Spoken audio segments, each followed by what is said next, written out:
की जुस्तजू है, न किसी हंसी की जुस्तजू है, न तो दिलरुबा की तलाश है, रहे किबरिया की जुस्तजू है, और कमली वाले का तलाश है।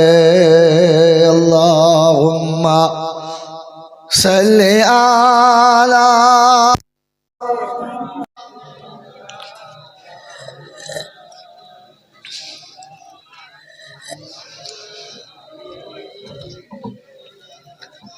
मौलाना मुहम्मद। अल्हम्दुलिल्लाह, আল্লাহ পাকের লাখো শুকরিয়া, তিনি আমাদেরকে বড় ভালোবেসে নিরাপদে নিশ্চিন্তে সুস্থ শরীরে আরামের শয্যাকে বর্জন করে ভালোবাসার মানুষকে ত্যাগ করে শয়তানের মুখে চুনকালি মাখিয়ে ফেরেশতাদের সাথে বন্ধু সেজে জান্নাতের বাগানে আসার, বসার, বলার ও শোনার একটা সুযোগ দিয়েছেন। আর আমি আপনি সুযোগটাকে সদ্ব্যবহার করতে পেরেছি, এজন্যে মুক্ত কণ্ঠে কৃতজ্ঞতা স্বীকার করে বলি আলহামদুলিল্লাহ। প্রশংসার একমাত্র মালিক হলো আল্লাহ, প্রশংসার একমাত্র মালিক হলো, জোরে বলে, আল্লাহ। তিনি ছিলেন, তিনি আছেন, তিনি থাকবেন। পৃথিবীর কিছুই ছিল না, আর একদিন আসছে যেদিন পৃথিবী কিচ্ছু থাকবে না। আমাকে যে জায়গায় যেতে হবে সে জায়গায় কেউ থাকবে না, কিছুই থাকবে না। এই শব্দ মনে রাখবেন। আজকের জলসার এইটুকুর উপরই শেষ করার চেষ্টা করব। আমাকে আপনাকে যেখানে যেতে হবে সেখানে কেউ থাকবে না আর কিছুই থাকবে না। মোহতরম দোস্ত বুজুর্গ, যদি বলেন নমুনা, তো আজকের দিনের জলসাটাই তার শেষ নমুনা। আজ থেকে দুদিন আগে এত সুন্দর প্যান্ডেল, এত সুন্দর লাইট, এরকম করে ঝর্ণাধারা, এরকম স্টেজ, এরকম সিংহাসন ছিল না। আর ফের দুদিন বাদে থাকবে না। এগুলো ভাঙবে কারা? সাজিয়েছে যারা। এগুলো ভাঙবে কারা? জোরে বলো, সাজিয়েছে যারা। অতএব এই কায়নাতকে সাজিয়েছে কে? আল্লাহ। ভাঙবে কে? জোরে বলে, আল্লাহ। তো আল্লাহকে জিজ্ঞাসা করা যায় না যে আল্লাহ বানালি বা কেন, ভাঙবেই বা কেন? কথা বোঝেন নাই? কার কাছে কোনোদিন শুনতে চেয়েছেন যে তিনি বানালেই বা কেন আর ভাঙবেই বা কেন?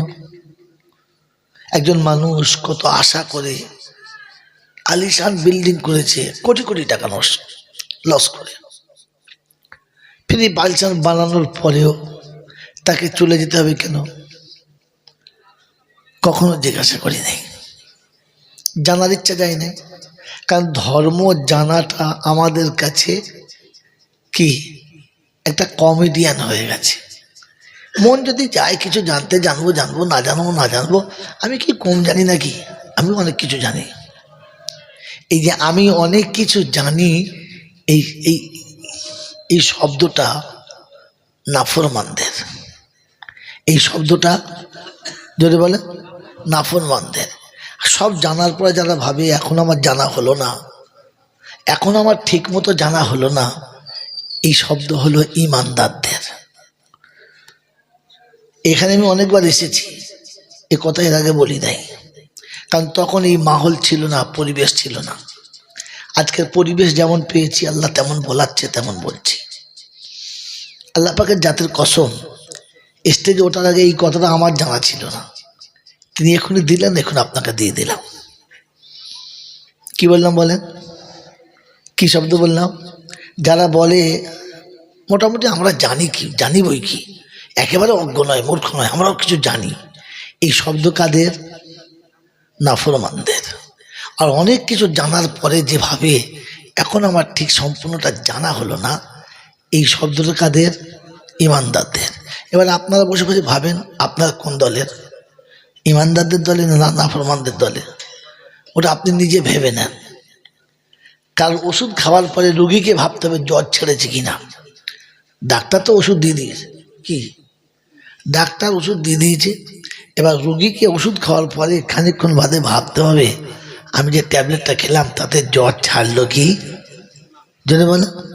তো আমি আপনাকে ওষুধ বলে দিলাম, যারা কিছুই জানে না এরপরও ভাবে আমরা কি কম জানি নাকি, খালি মৌলবীরা বলবে আর শুনতে হবে। এরা হলো নাফরমান। এরা কারা? নাফরমানের শব্দ। আর ইমানদারের শব্দ হলো সে অনেক কিছু জানে তারপরেও ভাবে এটা যদি না হয়, এটা যদি ভুল হয়ে যায়। তো সব জানার পরে যে এখনো জানতে চায়, এটা ইমানদারের নমুনা। আর কিছু না জেনে যারা জেনে যায়, এটা নাফরমানের নমুনা। এই নমুনা দুটো বললাম, এবার আপনি আপনার কাছে ফিট করেন। কার কাছে?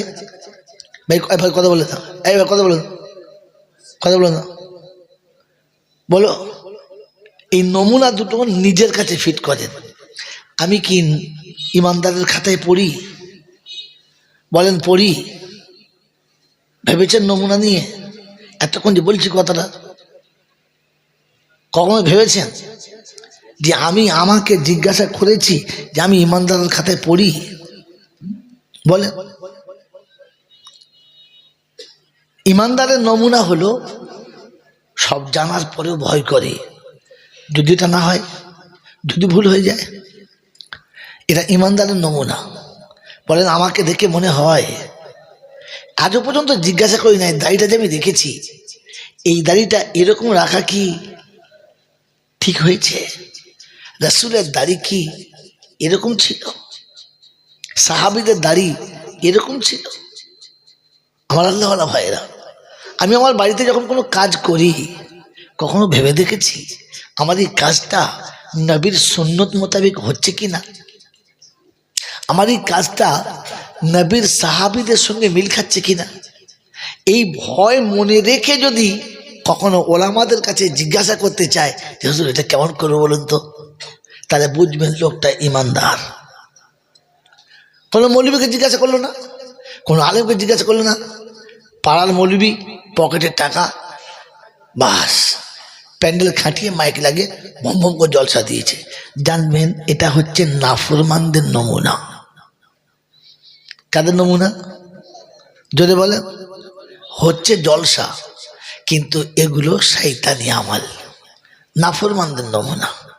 আমি চলে গেলে আপনার এলাকায় বিখ্যাত বিখ্যাত মাদ্রাসা আছে, যে কোনো মুফতি সাহেবের কাছে বসে একবার জেনে নেবেন, যে কোনো হাক্কানি আলেমের কাছে জেনে নেবেন যে জয়নাল যে কথাটা বলে গেল হুজুর এটা কি ঠিক বলেছে? মেরে মতন দোস্তর বুজুর্গ, এটা আপনাদের কাছে জানার অনুরোধ রেখে গেলাম। শুধু বলেছি বলে মেনে নেবেন না, কোনো মৌলবী কিছু বলেছে বলে মেনে নেবেন না। কোনো মৌলবী কিছু বললে কথাটাকে আরেকবার ভাববেন এটা আমার জন্য প্রযোজ্য কিনা। মেরে মহতম দোস্তর বুজুর্গ, আল্লাহওয়ালা ভাইরা, জ্ঞানীজনরা, সুধী মানুষেরা, আল্লাহ পাক আপনাকে আমাকে ভাবার তৌফিক দান করুক, বলুন আমিন। তো শোনাচ্ছিলাম এই কায়নাত তিনি বানালেন কেন আর ভাঙবেন বা কেন? তিনি কায়নাতকে সাজিয়েছিলেন তার নাম রাখার জন্য। এবার আপনাকে জিজ্ঞাসা করি, আমি আপনি যারা এখানে বসে আছি, মোটামুটি বাইরের লোক যা ভাবুক আর নাই ভাবুক, আমরা তো ভাবি যে আমরা মুসলমান ইমানদার, হ্যাঁ না? না জোরে বলেন হ্যাঁ না? কি জি, কে কে ভাবেন যে আমরা মুসলমান বা ইমানদার? একটু মোহাব্বতের সঙ্গে, কোনো রকমের কঞ্জুসি না করে হাতটা তুলে দেখান যে আমরা ইমানদার। আলহামদুলিল্লাহ তোলে। যারা তোলে নাই তারা বুদ্ধিমান, যারা তোলে নাই তারা বলে বুদ্ধিমান। তারা কি কথা বলে? আমি যখন বলে দিচ্ছি প্রকাশ্য আলাল এলাম, এ দেখুন মাইক চলছে, এতগুলো মোবাইলে লাইভ চলছে, সারা পৃথিবী শুনছে। যারা হাত তোলে নাই তারা জোরে বলো বুদ্ধিমান, যারা তুলেছেন তারা ভাগ্যবান। যারা তুলেছেন তারা জোরে বলে ভাগ্যবান। আদম হলো ভাগ্যবান, শয়তান হলো বুদ্ধিমান। এবার আপনি কোন দলের মাল বুঝে নেন বন্ধু। এটাকে চোষ করতে হয়, খুঁজে বার করতে হয়। বলে হুজুর আদম ভাগ্যবান, শয়তান কেন বুদ্ধিমান? দুজনে এক জায়গাতেই ছিল। আল্লাহ আদমকে বানিয়ে কোথায় রেখেছিলেন যদি বলে জান্নাতে। আর শয়তান আগে থেকে কোথায় ছিল? জান্নাতে, আল্লাহর আরশের কাছে। আদমের থেকে শয়তানের ইলম অনেক বেশি। কি অনেক বেশি? আদমের থেকে শয়তানের ইবাদত অনেক বেশি।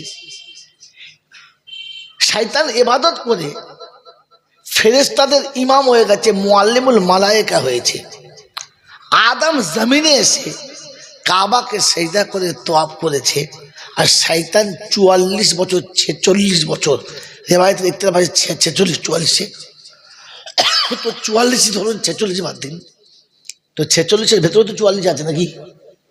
তো আদম 44 বছর আরশে আজিমের তোয়াফ করেছিলেন, বিনা লাগা দাঁড়াই নাই। কি বুঝলেন? দুজন ছিল জান্নাতে। আল্লাহর হুকুম যখন সামনে এলো, ভালোবাসার পরীক্ষা দিতে গেল, তো আদম মাথা পেতে নিল, আর শয়তান নিজের বুদ্ধি খাটিয়েছিল।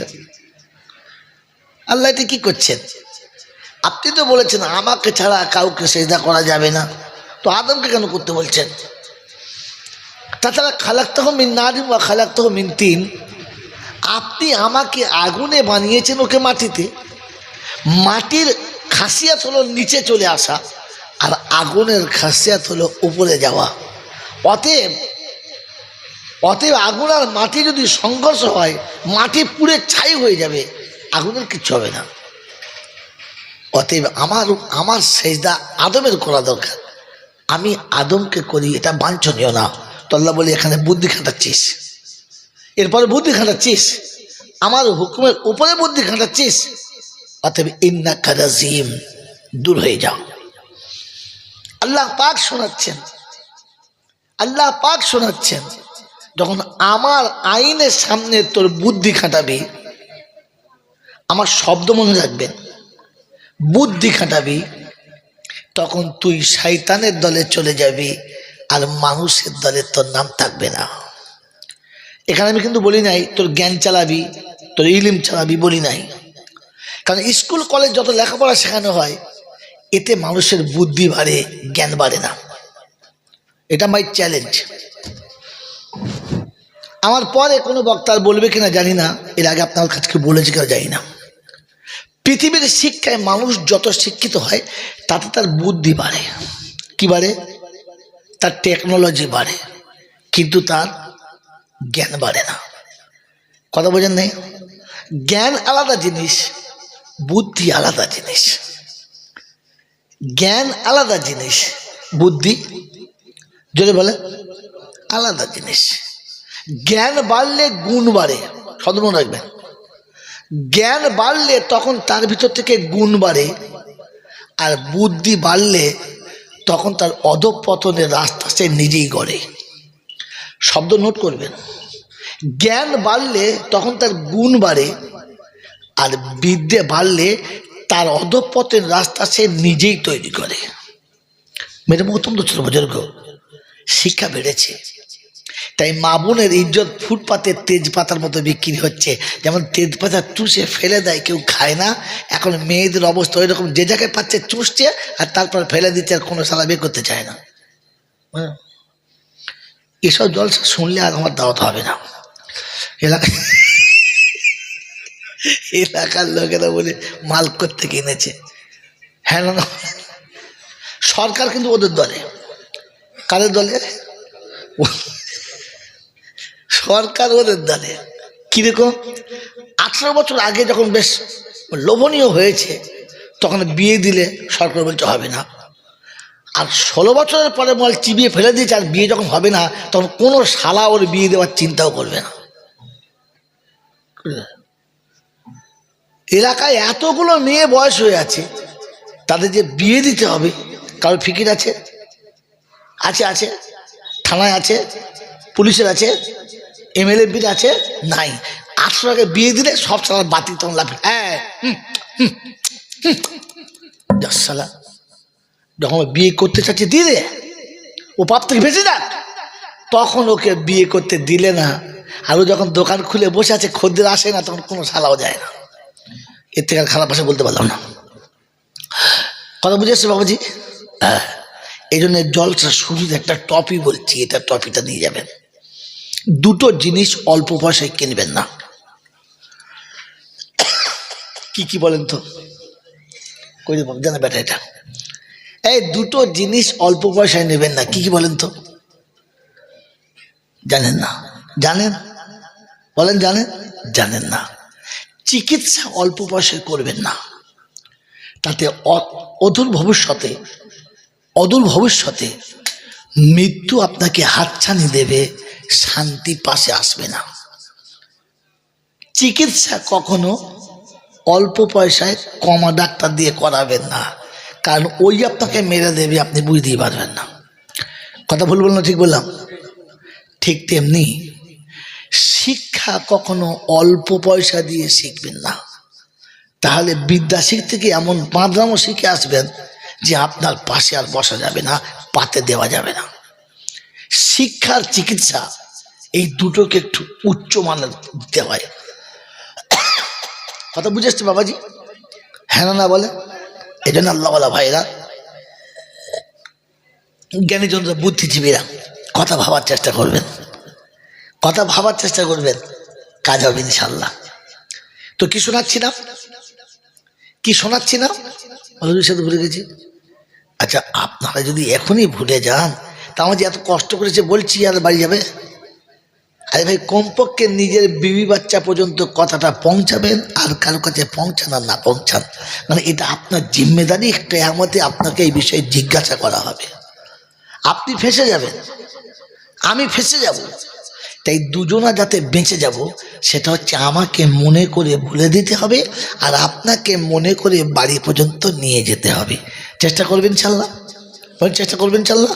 তো মেরে মোহতরম দোস্ত বুজুর্গ, আল্লাহ ভাইরা, জ্ঞানীজনরা, সতী মানুষেরা, আল্লাহ পাক আপনাকে আমাকে পৃথিবীতে এনেছেন, দুনিয়া সাজিয়েছেন। আমি শোনাচ্ছিলাম তিনি আনলেনই বা কেন, আর নিয়ে যাবেনই বা কেন? আজ পর্যন্ত আমি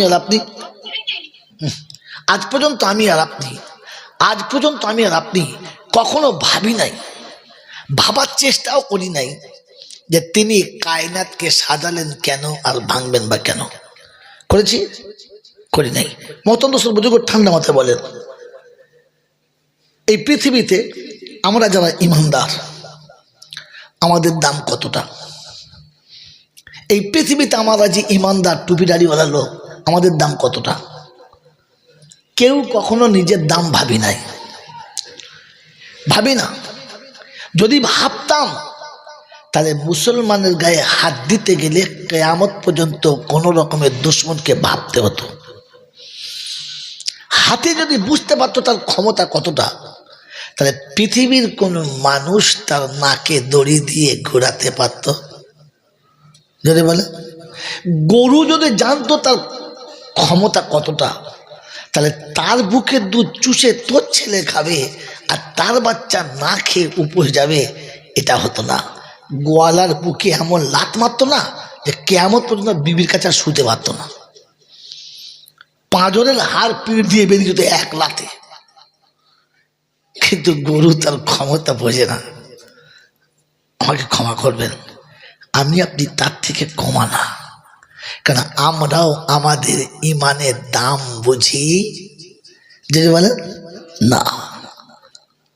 আল্লাহ ভাইরা, জ্ঞানের জন্য শুধু মানুষরা, এই জন্য বড় মোটা কোথায় শুনিয়ে দিচ্ছি।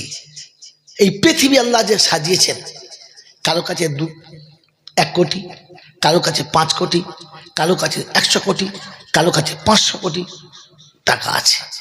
এক একজন এক একটা গরমে চলছে। मैं हूं, मेरे पास कुछ है, হ্যাঁ না বলে? গোটা পৃথিবীর মানুষের কাছে কত আছে? সর্বনাশ, বলা যাবে না, বলা যাবে যাবে না। এই সারা পৃথিবীর মানুষের কাছে যত আছে, তারপরে পৃথিবী যা আছে, এই সবটুকু বেচে দিলে একজন ঈমানওয়ালার ঈমানের দাম হবে না।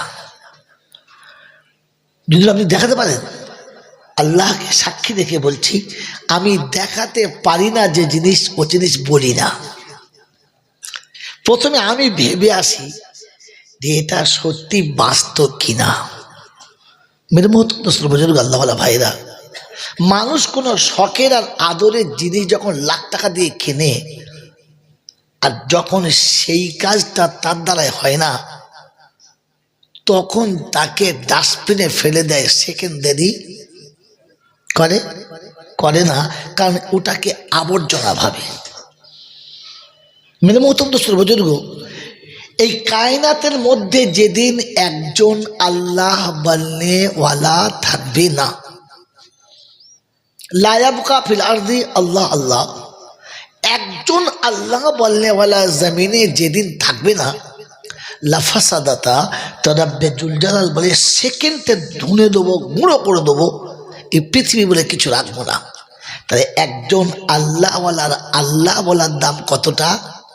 এ কায়নাতে যা কিছু আছে তার থেকে বেশি। তাই তিনি আল্লাহ বলনেওয়ালা যতদিন থাকবে, এই আসমান ভাঙবে না, এ চাঁদ সূর্য বুড়ো হবে না, এ তারকারাজি নষ্ট হবে না, এ আবহাওয়া পাল্টাবে না, এ নদীর স্রোত বদলাবে না। এই দুনিয়া এইভাবেই চলবে যতক্ষণ একজন আল্লাহ বলনেওয়ালা থাকবে। মন থাকবে ইনশাআল্লাহ। কি হলো? লোকটা বসে আছে, তার কানে মন্ত্র দিয়ে তুলে দিলে, ও তো শুনবে না, ওকে শুনতেও দেবে না। কি আশ্চর্য কেরামতি!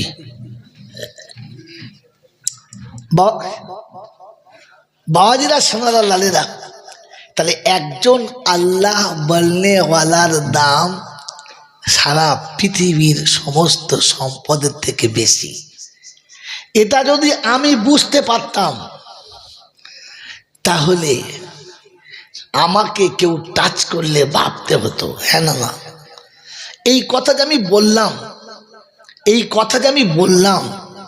এই বাস্তব যে আমি ঘুরিয়ে দেখালাম, এটা শোনার পরে আমার বিশ্বাস হয়েছে কি? আমার বিশ্বাস হয়েছে যে আমার দাম এতটা। হলো না কেন? কেন হলো না যে আপনার এই বিশ্বাসটা, এই কথাটা শোনার পরে? হ্যাঁ, বলছে যা বলছে বলুক। আপনার দাম যে অতটা, এটা বোঝানোর পরও আপনি কেন বুঝতে পারলেন না? তার একটাই নমুনা, যে ধর্ম সম্পর্কে আপনি এখনো নাবালক। আর নাবালককে বাসরাতের গল্প বোঝানো যায় না, যে বাসরাতে এইরকম স্বাদ পাওয়া যায়, এইরকম দর্শন হয়, ভেতরে এইরকম ঝড় ওঠে, মনে এইরকম একটা বিরাজমান করে। এটা নাবালককে বোঝানো যদি বলে, আপনার আমার অবস্থা ঠিক ওই নাবালক শিশুর মতো। কারণ আখিরাতের কোনো ধারণা আমার কাছে নেই। আল্লাহওয়ালা ভাইরা, জ্ঞানীজনরা, সতী মানুষেরা, সেজন্য আমাকে আপনাকে ভাবতে হবে যে আমার কাছে ঈমান আছে না। না, আমার কাছে ঈমান শব্দটা আছে না, শুধু ঠোল নিয়ে বসে আছি। বন্ধু, ঈমান আনার জন্য 7টা জিনিসের উপর ঈমান আনছে। কি জি? কটা? 7টা। আমানতু বিল্লাহি ওয়া মালাইকাতিহি ওয়া কুতুবিহি ওয়া রুসুলিহি ওয়াল ইয়াউমিল আখির ওয়াল কদরি খাইরিহি ওয়া শাররিহি মিনাল্লাহি তাআলা ওয়াল বাসি বাদাল মউত। তাই তো? এই 7টা জিনিসের উপর ঈমান আনা।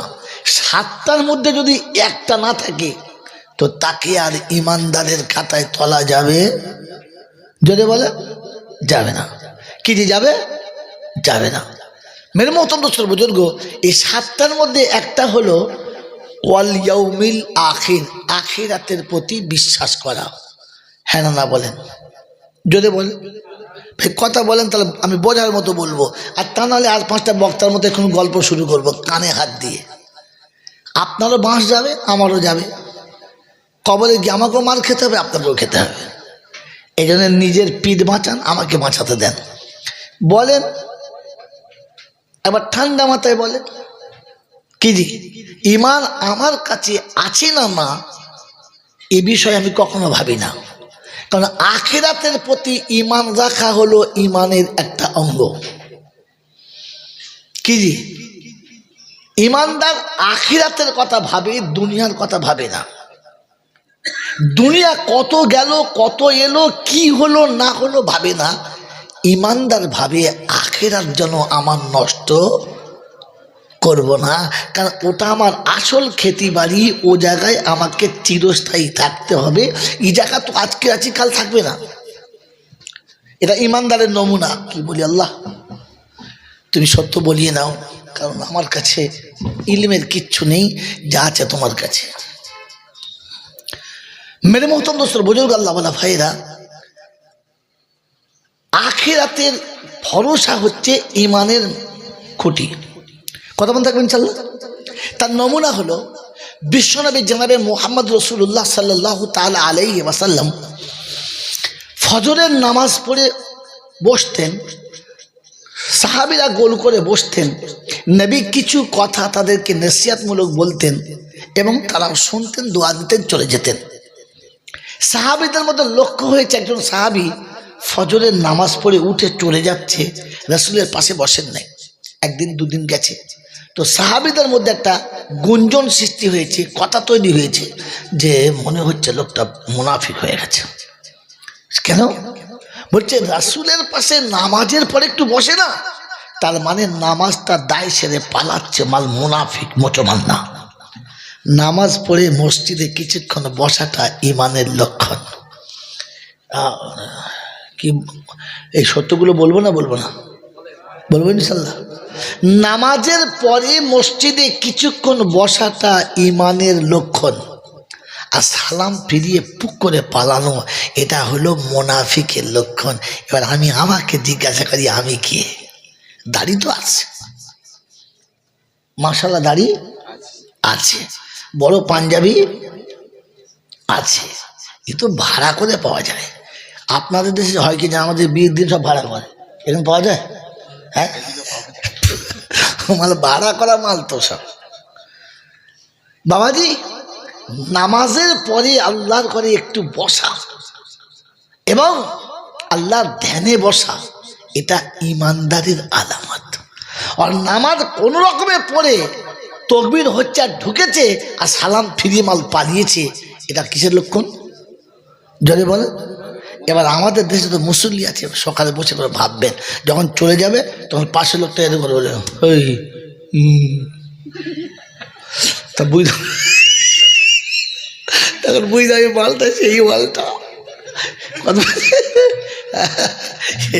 শিখে রাখেন বাবাজি। আল্লাহ নবী সাল্লাল্লাহু আলাইহি ওয়াসাল্লামের কাছে এই শব্দটা এসেছে।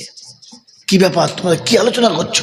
বলছে, আল্লাহ রাসূল ফালানা সাহাবী মনে হচ্ছে মুনাফিক হয়ে গেল। কেন কথা বলতে আছে? আল্লাহ রাসূল নমুনা, সামনে এখন আলেম পিছনে বসবে না, যখন কোন আলেম পিছনে বসবে বলবি না মাল জালি মাল ভালো না। কি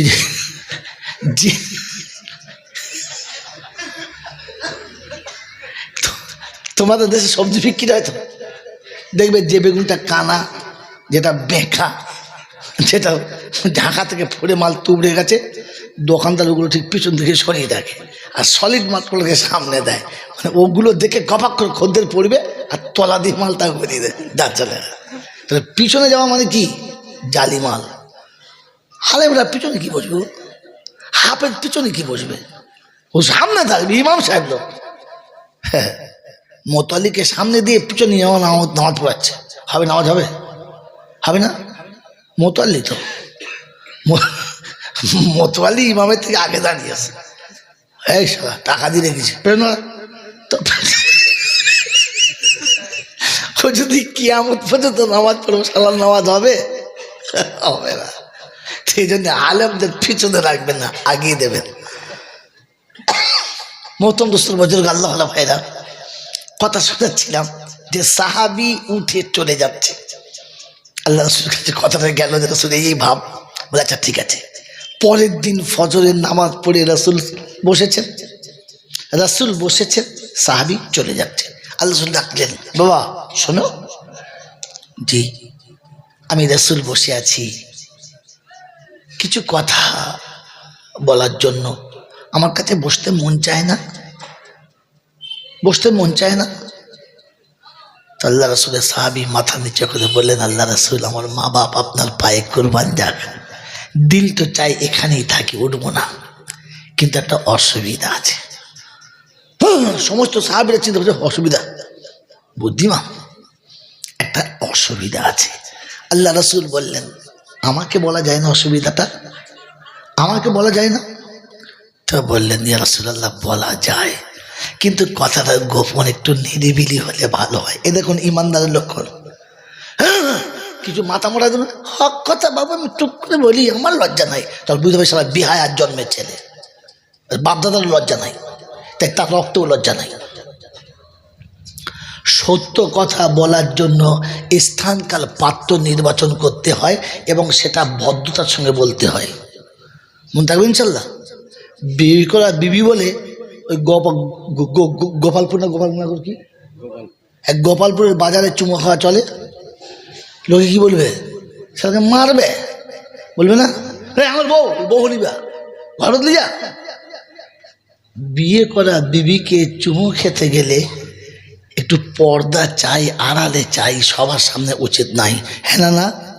তো সত্য কথা সমাজে বলার আগে ভাবতে হয় এই জায়গাতে কথাটা বলার যোগ্য জায়গা কিনা, ওটাও দেখতে হয়। আমি সত্য কথা বলতে লজ্জা পাই না, তখন বুঝতে পারছি বিয়াধারীর বিয়ারা বাচ্চা, বুঝলেন? এই ভাষাগুলো শিখে রাখে। আল্লাহ নবী সাহেব বললেন, কথাটা বলা যায় কিন্তু একটু নিরিবিলি হলে ভালো হয়। আল্লাহ রাসূল বললেন, ঠিক আছে চলো। সাইডে গেলেন, বললেন কি? বললেন, ইয়া রাসূলুল্লাহ, সংসারে আমাদের মেম্বর দুটো, পরনের কাপড় একটা। ফজর যখন আজান হয় তখন আমি বিবিকে আড়ালে রেখে কাপড়টা পরে আপনার দরবারে আসি, নামাজটা পড়িলি সালাম ফিরে তাড়াতাড়ি ফিরে জন্য যাই, যে এই কাপড়টা খুলে আমার বিবিকে দেব, আমি আড়ালে যাব, তাহলে তিনিও নামাজটা পড়ে নেবেন, নামাজটা কাজা হবে না। এই দুঃখটা কারো কাছে বলবো না, লজ্জিত হব না, তাই চলে যাই। আল্লাহ রাসূল চলে গেলেন, বেয়াদবি হলে মাফ করবেন। আল্লাহ নবী বললেন, আল্লাহ তোমাদের উপরে তার রহমতের বরকতের ফয়সালা করুক, যাও চলে যাও। সাহাবী চলে গেছেন। চলে যাওয়ার পরে কাপড়টা খুলে দিয়েছে, বিবি নামাজ পড়েছে, নামাজ পড়ে এসে স্বামীর কোলের কাছে বসে শোনাচ্ছেন, আসসালামু আলাইকুম ওয়া রাহমাতুল্লাহি ওয়া বারাকাতুহু। যখন সালাম দিয়েছে তো স্বামী উত্তর দিয়েছে, ওয়ালাইকুম আসসালাম। বিবির এইটাতে মন ভরে নাই। এ দেখো, এর নাম বিবি। আমাদের বিবিরা তো জীবনে সালাম দেয় না, দেয়? সালাম দিলে বল হাসি, এত লজ্জা পেয়েছে, হাসলে সালাম দিলে মনে হচ্ছে যেন বিপদে পড়ে গেছে। ও নবীর সাহাবী সালাম দিয়েছে, জবাবও পেয়েছে, কিন্তু খুশি না। কাছে বসলেন, স্বামীকে আদর করে গলাতে হাতটা দিয়েছেন, আর ফের মুখটা নিয়ে জিজ্ঞাসা করছেন, আমি কোনো অপরাধ করেছি? বললেন না। আমার কোনো ভুল হয়েছে? বললেন না। বলে, আপনি আমাকে সত্য বলুন না। বলে, বলছি তো তোমার অপরাধ হয়নি, ভুল হয় নাই। বলে, কেন? বললেন, স্বামী প্রতিদিন ফজরের নামাজ পড়ে এসে আমি যখন সালাম দিই, যে আবেগ আর যে ভালোবাসার সুরে আপনি আমাকে সালামের জবাব দেন, আজকের সালামের জবাবে সেই মিষ্টতা ছিল না, সেই ভালোবাসা ছিল না। ব্যাপারটা কি? তো বিবিকে স্বামী কোলের কাছে টেনে নিয়ে জিজ্ঞাসা করছে, আমি তোমার কে হই? তুই অবাক মেয়েটি, আবার কি প্রশ্ন? কেন? বলছে, বলো না, আমি তোমার কে? বলে, তুমি আমার স্বামী। বলে, আমি তোমার স্বামী, এটা তুমি বিশ্বাস করছো? বলছে, আশ্চর্য, রাসূল সাক্ষী রেখে আমাদের বিয়ে দিয়েছেন, তো আপনি আমার স্বামী না? বললে, আমি স্বামী? বললে, হ্যাঁ। বলে, এখনো পর্যন্ত পরনের একটা কাপড় দিতে পাই নাই আমি, এরপরও আমি তোমার স্বামী? এরপরও আমি তোমার স্বামী? এ দেখুন, আচ্ছা বলেন এই গল্পটা আমি কেন বলছি? যা এ আল্লাহ, আমি কাকে বুঝাচ্ছি? ও তো নিজে নিতে রাজি না। আমি শুনিয়েছিলাম ইমানদার আখিরাতের কথা ভাবে, দুনিয়া ভাবে না, মনে আছে? তো এই ভদ্রমহিলা তখন শোনাচ্ছে, স্বামী এই কাপড়ের জন্য, এই কাপড়ের জন্য আপনি আমার স্বামী? না না, আমি আল্লাহকে রাজি করব, আমি তাই তুমি স্বামী। আল্লাহকে পাওয়ার জন্য তুমি স্বামী, তোমার পদতলায় আমার জান্নাত, তাই তুমি আমার স্বামী। আমি সারা জীবন তোমার দাসত্ব করব, আর রবের কাছে আমার পাওনাটা আমি বুঝে নেব, এই জন্য তোমাকে স্বামী বলে মেনেছি।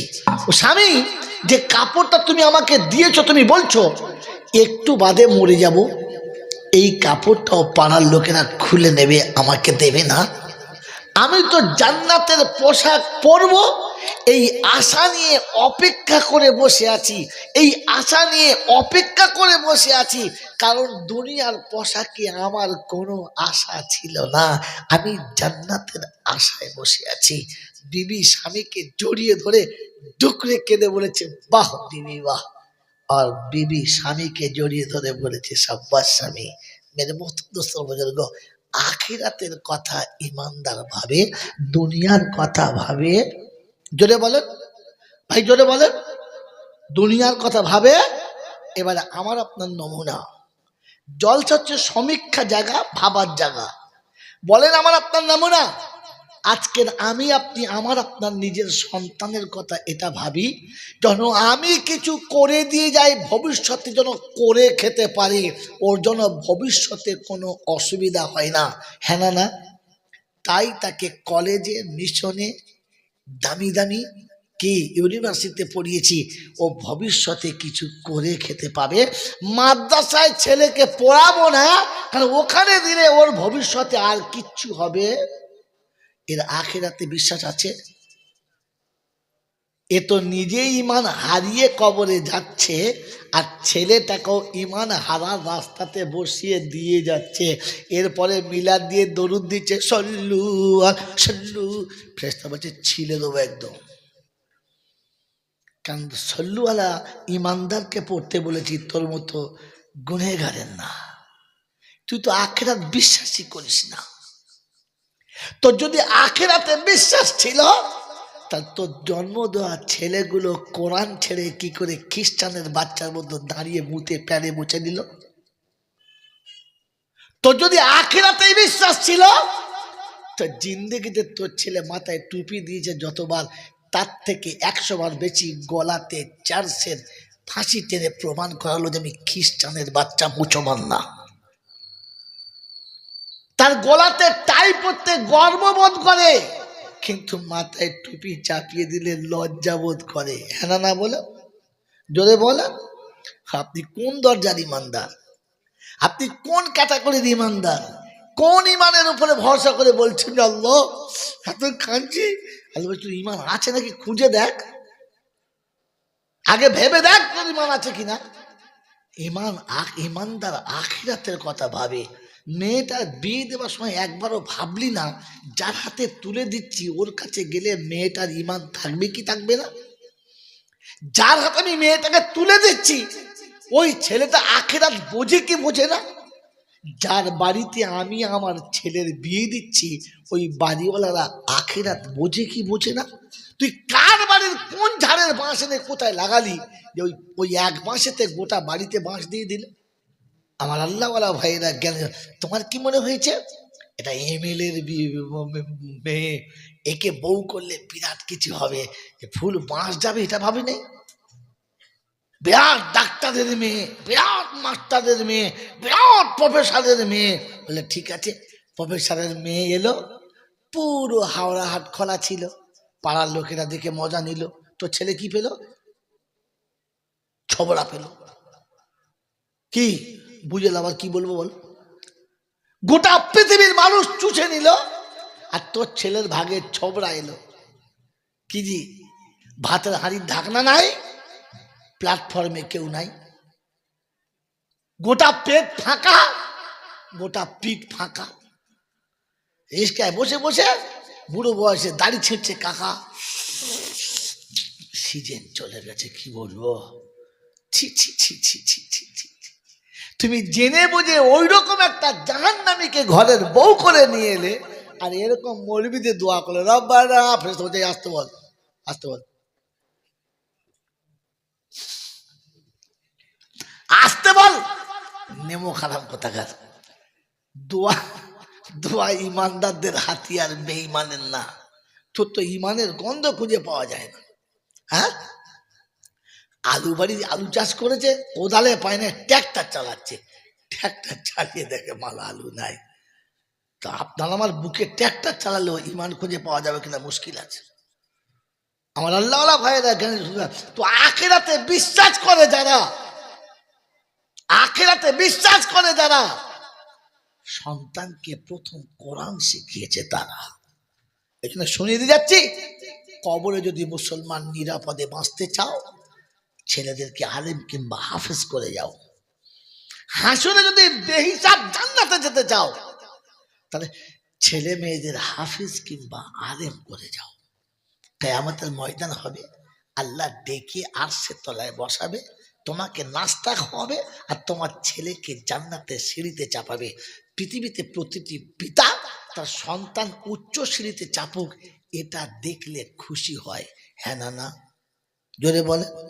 বাপ ফুটপাতে বসে আছে, তারপরও ছেলের চায় পাঁচতলা বাড়ি হোক, চায় না? চায় না। কিয়ামতের ময়দানে বাপ আরশের তলার মেহমান হবে, আর ছেলেকে বাপের সামনে বলা হবে, ইকরা ওয়াত্তাকি ওয়ারাত্তিল কামা তুরাত্তিলু ফিদ দুনিয়া ফাইন্নাহা মানজিলাতুন ইলা আখিরিল আয়া। চলো পড়তে শুরু করো কোরআনে পাক। যত পড়বে আয়াত, তত সিঁড়িতে চাপবে। যেখানে গিয়ে তোমার কোরআন শেষ হবে, জান্নাতের ওই আলিশান মাকামে তোমার ঘর হবে। জোরে বলেন সুবহানাল্লাহ। আমার আল্লাহওয়ালা ভাইরা, এই কোরআনেতে বিশ্বাস যদি ছিল, তাহলে তোমার ছেলে কোরআন শেখার আগে ইংরেজি 3-4টে পদ্ধতি চলে মুখস্থ করলো, হ্যাঁ না না বলেন না? হাফেজ সাহেব বুঝলাম, আমার নাতি না ইংরেজিতে 16 বললো, পুরুষ পাঠ, দারুণ মাত্র মধ্যে সবাই মানে ইট ছুড়ে দাদার মাথায় মারছে। ফেরেশতা বলছে ঠিক আছে, ওই ওই ভাষায় আমি দেবো। কবরে যখন জিজ্ঞেস করবে, পরে বলেন, কথা বলছি, পরে কথা বলছি। মেরে মহতম দোষর বুজুর্গ আল্লাহওয়ালা ভাইরা, জ্ঞানীজনরা, সুদী মানুষরা, তো আল্লাহ পাক আপনাকে আমাকে ভাবার তৌফিক দান করুক। কারণ ইমানদারের জন্য সবকিছু, নাফরমানের জন্য কিছু না। আর ইমানদার আখিরাত বিশ্বাস করে, দুনিয়ার ওপরে বিশ্বাস করে। যদি বলেন, তার একটা ছোট্ট নমুনা শোনাম। এরকম নমুনা যদি শোনাতে থাকি, 12টা কেন ফজরের আজান হয়ে যাবে, নমুনা শেষ হবে না। আল্লাহ পাক রব্বুল আলামিন এতটা নমুনা রেখেছেন, তাই দেখার জন্য তিনি তার কোরআনে পাকে শুনিয়ে দিয়েছেন, ফাসিরু ফিল আরদি সুম্মানদুরু কাইফা কানা আকিবাতুল মুকাদ্দিবিন।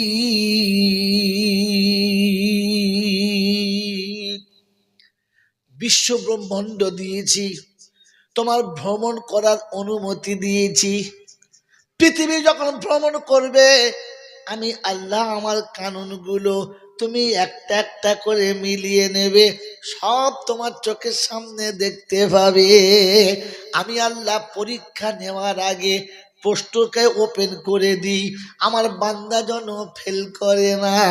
এরপরে যদি ফেল করে, ওর ঢেবন হবে কোনো মামু বাঁচাতে। পরীক্ষার যদি প্রশ্নপত্র আউট হয়ে যায়, এরপর যদি ছেলে ফেল করে, ওর নাম কি? গোবরডাঙ্গা। কি নাম বল, যেটা বলে, ওর নাম হলো গোবরডাঙ্গা। আর বাপ বলবে পাড়ার লোকে সবাই ঠেঙা, সবাই মিলে ঠেঙা। প্রশ্ন আউট হয়ে গেছে, তারপরেও ফেল, হ্যাঁ না বলে। তো আল্লাহ বলে, আখিরাতে যত প্রশ্ন আমি করব, সব দুনিয়াতে ওপেন করে দিয়েছি। তার একটা নমুনা বলে দিচ্ছি, আমরা সকলে জানি, মরার পরে কবরে ফেরেশতা কটা প্রশ্ন করবে? জোরে বলে, 3টে। আল্লাহ মাফ করুক, কটা? জোরে বলেন, কটা? 3টে। আসল কটা? একটা। আসল কটা? এটা জানেন না, কারণ আজ পর্যন্ত কোনো মৌলবী বলে তো আমি জানবো কোথা থেকে। তিনটে ওপেন, আসল একটা। এবার আপনারা দেখাচ্ছি, দেখে নেন। মেরে মতন দোস্ত বুজুর্গ, এই ফেরেশতা তো আসে অনেক পরে। মরার পরে মানুষের কাছে দুটো ফেরেশতা আসে, তারা এসে কি জিজ্ঞেস করে? জানে না, জানে না। মানুষ যখন মারা যায়, আত্মীয়রা যখন গোসল দিয়ে শুইয়ে দেয়, তখন দুটো ফেরেশতা আসে। একজন ফেরেশতা সে মাথার কাছে বসে কানের কাছে জিজ্ঞাসা করে, আইনাল ইশতেগাল।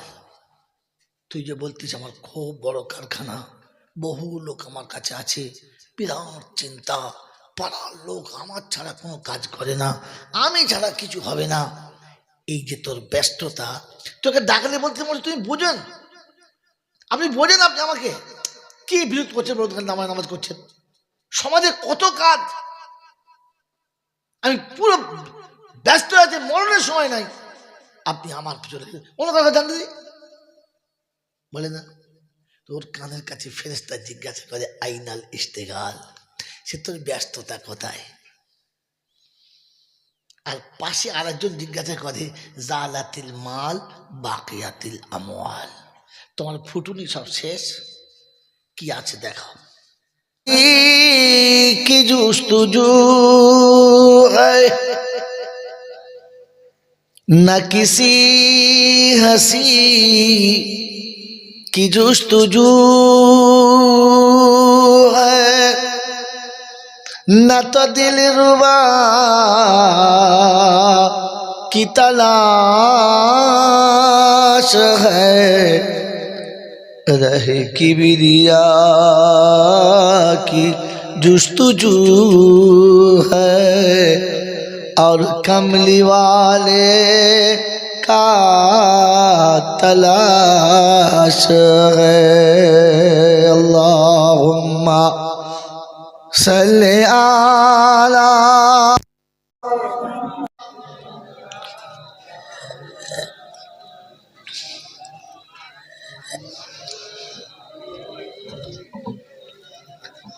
मौलाना मुहम्मद।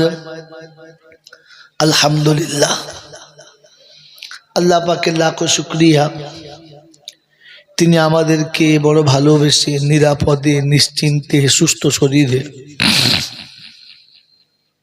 আরামের শয্যাকে বর্জন করে ভালোবাসার মানুষকে ত্যাগ করে শয়তানের মুখে চুনকালি মাখিয়ে ফেরেশতাদের সাথে বন্ধু সেজে জান্নাতের বাগানে আসার, বসার, বলার ও শোনার একটা সুযোগ দিয়েছেন। আর আমি আপনি সুযোগটাকে সদ্ব্যবহার করতে পেরেছি, এজন্যে মুক্ত কণ্ঠে কৃতজ্ঞতা স্বীকার করে বলি আলহামদুলিল্লাহ।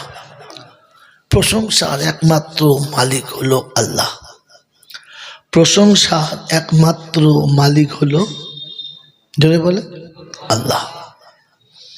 তিনি ছিলেন, তিনি আছেন, তিনি থাকবেন। পৃথিবীর কিছুই ছিল না, আর একদিন আসছে যেদিন পৃথিবী কিচ্ছু থাকবে না। আমাকে যে জায়গায় যেতে হবে সে জায়গায় কেউ থাকবে না, কিছুই থাকবে না। এই শব্দ মনে রাখবেন। আজকের জলসার এইটুকুর উপরই শেষ করার চেষ্টা করব। আমাকে আপনাকে যেখানে যেতে হবে সেখানে কেউ থাকবে না আর কিছুই থাকবে না। মোহতরম দোস্ত বুজুর্গ, যদি বলেন নমুনা, তো আজকে দিনের জলসাটাই তার শেষ নমুনা। আজ থেকে দুদিন আগে এত সুন্দর প্যান্ডেল, এত সুন্দর লাইট, এরকম করে ঝর্ণাধারা, এরকম স্টেজ, এরকম সিংহাসন ছিল না। আর ফের দুদিন বাদে থাকবে না। এগুলো ভাঙবে কারা?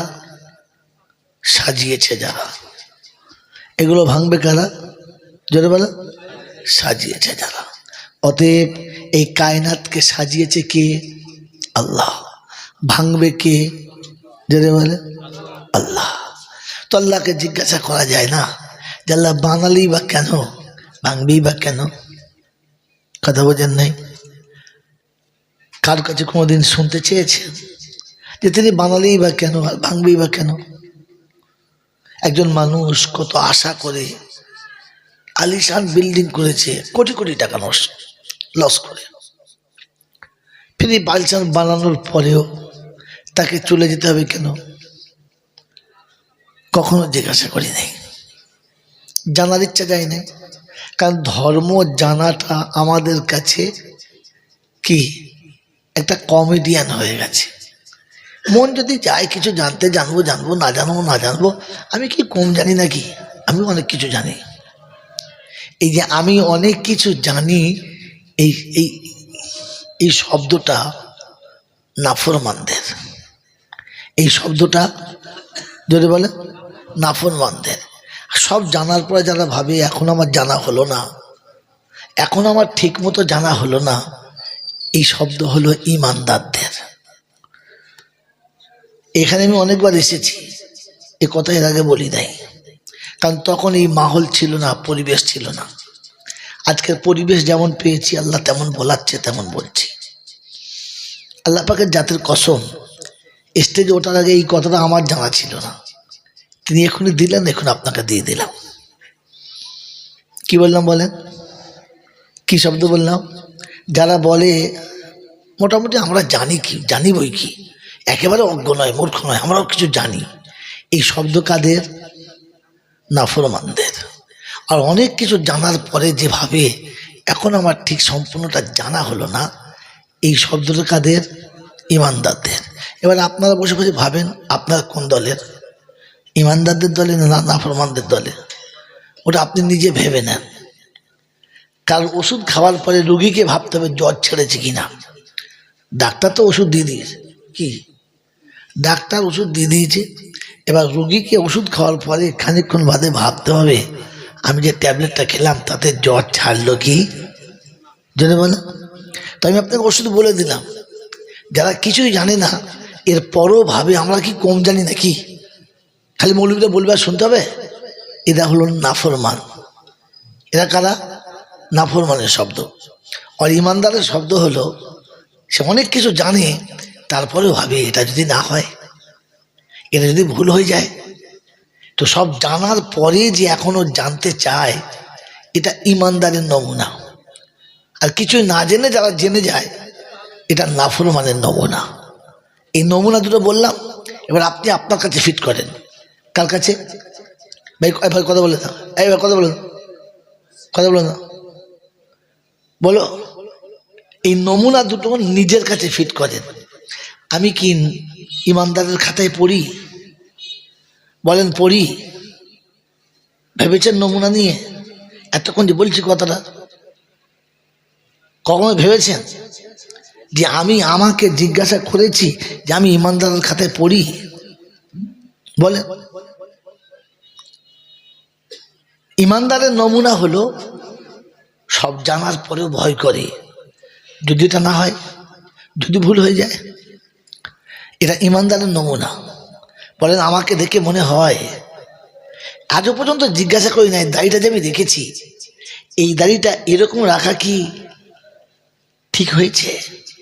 রাসূলের দাড়ি কি এরকম ছিল? সাহাবীদের দাড়ি এরকম ছিল? আমার আল্লাহওয়ালা ভাইরা, আমি আমার বাড়িতে যখন কোনো কাজ করি কখনো ভেবে দেখেছি আমার এই কাজটা নবীর সুন্নত মোতাবেক হচ্ছে কি না? আমার এই কাজটা নবীর সাহাবীদের সঙ্গে মিল খাচ্ছে কিনা? এই ভয় মনে রেখে যদি কখনো ওলামাদের কাছে জিজ্ঞাসা করতে চায় যে হুজুর এটা কেমন করবো বলুন তো, তাহলে বুঝবেন লোকটা ইমানদার। কোনো মৌলবীকে জিজ্ঞাসা করলো না, কোনো আলেমকে জিজ্ঞাসা করলো না, পাড়ার মৌলবী, পকেটের টাকা, বাস প্যান্ডেল খাটিয়ে মাইক লাগে ভম ভম করে জলসা দিয়েছে, জানবেন এটা হচ্ছে নাফরমানদের নমুনা। কাদের নমুনা? যদি বলেন হচ্ছে জলসা, কিন্তু এগুলো শয়তানি আমল, নাফরমানদের নমুনা। আমি চলে গেলে আপনার এলাকায় বিখ্যাত বিখ্যাত মাদ্রাসা আছে, যে কোনো মুফতি সাহেবের কাছে বসে একবার জেনে নেবেন, যে কোনো হাক্কানি আলেমের কাছে জেনে নেবেন যে জয়নাল যে কথাটা বলে গেল হুজুর এটা কি ঠিক বলেছে? মেরে মহতম দোস্ত বুজুর্গ, এটা আপনাদের কাছে জানার অনুরোধ রেখে গেলাম। শুধু বলেছি বলে মেনে নেবেন না, কোনো মৌলবী কিছু বলেছে বলে মেনে নেবেন না। কোনো মৌলবী কিছু বললে কথাটাকে আরেকবার ভাববেন, এটা আমার জন্য প্রযোজ্য কিনা। মেরে মহতম দোস্ত বুজুর্গ, আল্লাহওয়ালা ভাইরা, জ্ঞানীজনরা, সতী মানুষেরা, আল্লাহ পাক আপনাকে আমাকে ভাবার তৌফিক দান করুক, বলুন আমিন। তো শোনাচ্ছিলাম এই কায়নাত তিনি বানালেন কেন আর ভাঙবেন বা কেন? তিনি কায়নাতকে সাজিয়েছিলেন তার নাম রাখার জন্য। এবার আপনাকে জিজ্ঞাসা করি, আমি আপনি যারা এখানে বসে আছি, মোটামুটি বাইরের লোক যা ভাবুক আর নাই ভাবুক, আমরা তো ভাবি যে আমরা মুসলমান ইমানদার, হ্যাঁ না? না জোরে বলেন হ্যাঁ না? কি জি, কে কে ভাবেন যে আমরা মুসলমান বা ইমানদার? একটু মোহাব্বতের সঙ্গে, কোন রকমের কঞ্জুসি না করে হাতটা তুলে দেখান যে আমরা ইমানদার। আলহামদুলিল্লাহ তোলে। যারা তোলে নাই তারা বুদ্ধিমান, যারা তোলে নাই তারা বলে বুদ্ধিমান। তারা কি কথা বলে? আমি যখন বলে দিচ্ছি প্রকাশ্য আলাল এলাম, কিন্তু এখন মাইক চলছে, এতগুলো মোবাইলে লাইভ চলছে, সারা পৃথিবী শুনছে। যারা হাত তোলে নাই তারা জোরে বলো বুদ্ধিমান, যারা তুলেছেন তারা ভাগ্যবান, যারা তুলেছেন তারা জোরে বলে ভাগ্যবান। আদম হলো ভাগ্যবান, শয়তান হলো বুদ্ধিমান। এবার আপনি কোন দলের মাল বুঝে নেন বন্ধু। এটাকে চোষ করতে হয়, খুঁজে বার করতে হয়। বলে হুজুর আদম ভাগ্যবান, শয়তান কেন বুদ্ধিমান? দুজনে এক জায়গাতেই ছিল। আল্লাহ আদমকে বানিয়ে কোথায় রেখেছিলেন যদি বলে? জান্নাতে। আর শয়তান আগে থেকে কোথায় ছিল? জান্নাতে, আল্লাহর আরশের কাছে। আদমের থেকে শয়তানের ইলম অনেক বেশি। কি অনেক বেশি? আদমের থেকে শয়তানের ইবাদত অনেক বেশি। শয়তান ইবাদত করে ফেরেশতাদের ইমাম হয়ে গেছে, মুআল্লিমুল মালায়েকা হয়েছে। আদম জমিনে এসে কাবাকে সেজদা করে তোয়াফ করেছে, আর শয়তান 44 বছর 46 বছর, রেওয়ায়েতে দেখতে পাই 46 44, তো 44 ধরুন, 46 বাদ দিন, তো 46-এর ভেতরে তো 44 আছে নাকি? তো আদম 44 বছর আরশে আজিমের তোয়াফ করেছেন, বিনা লাগা দাঁড়াই নাই। কি বুঝলেন? দুজন ছিল জান্নাতে। আল্লাহর হুকুম যখন সামনে এলো, ভালোবাসার পরীক্ষা দিতে গেল, তো আদম মাথা পেতে নিল, আর শয়তান নিজের বুদ্ধি খাটিয়েছিল। আল্লাহ কি করছেন? আপনি তো বলেছেন আমাকে ছাড়া কাউকে সেজদা করা যাবে না, তো আদমকে কেন করতে বলছেন? তাছাড়া খালাকতাহু মিন নারিন ওয়া খালাকতাহু মিন তিন, আপনি আমাকে আগুনে বানিয়েছেন, ওকে মাটিতে। মাটির খাসিয়াত হলো নিচে চলে আসা, আর আগুনের খাসিয়াত হলো উপরে যাওয়া। অতএব আগুন আর মাটি যদি সংঘর্ষ হয়, মাটি পুড়ে ছাই হয়ে যাবে, আগুনের কিচ্ছু হবে না। অতএব আমার সেজদা আদমের করা দরকার, আমি আদমকে করি, এটা বাঞ্ছনীয় না। তো আল্লাহ বলি এখানে বুদ্ধি খাটাচ্ছিস, এরপরে বুদ্ধি খাটাচ্ছিস, আমার হুকুমের উপরে বুদ্ধি খাটাচ্ছিস, অতএব ইন্নাকা রাজিম, দূর হয়ে যাও। আল্লাহ পাক শোনাচ্ছেন, যখন আমার আইনের সামনে তোর বুদ্ধি খাটাবি, আমার শব্দ মনে রাখবেন, বুদ্ধি খাটাবি, তখন তুই শয়তানের দলে চলে যাবি, আর মানুষের দলে তোর নাম থাকবে না। এখানে আমি কিন্তু বলি নাই তোর জ্ঞান চালাবি, তোর ইলম চালাবি, বলি নাই। কারণ স্কুল কলেজ যত লেখাপড়া শেখানো হয়, এতে মানুষের বুদ্ধি বাড়ে, জ্ঞান বাড়ে না। এটা মাই চ্যালেঞ্জ।